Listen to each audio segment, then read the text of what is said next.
itong puno na yan, katulad yun ng puno na malaki yan. Yan. Yan. Ito, maliit pa siya. Pero ang gagandahan ako sa kanya. Para yung buka ng sanga niya sa baba, parang harps. Yung tinutugtog ni King David, lagyan mo lang ng string. Galing mo. Galing mo.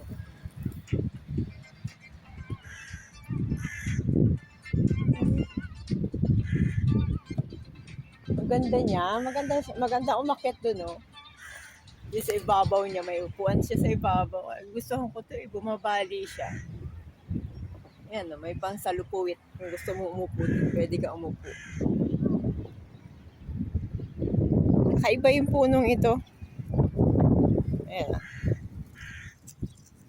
Yung dagta niya, kulay pula, parang dugo.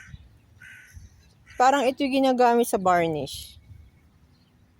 May nakita kasi akong ganito pinutol, tapos umagos siya, hindi tubig, parang dugo ang kulay ng ano niya. Ayan. Maganda ka. Paano kita itanim? Gusto kong magtanim ng katulad mo. Maliit lang yan, ha?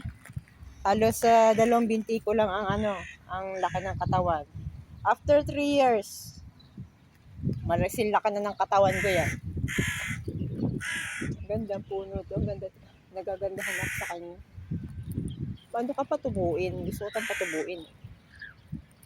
Ayan o. Ang bulaklak niyan, pag bumuka, kulay dilaw. Ngayon, green pa lang yan. Pero yan, kulay dilaw yan pag bumukadkad. Maaliwalas yung dahon niya. Hindi siya, Hugis harps, ayan o. Lagyan mo lang siya ng string, papatugtugin na natin. Ang ganda. Ang galing ng pagkakaano nito. David, mag-picture nga ako dito.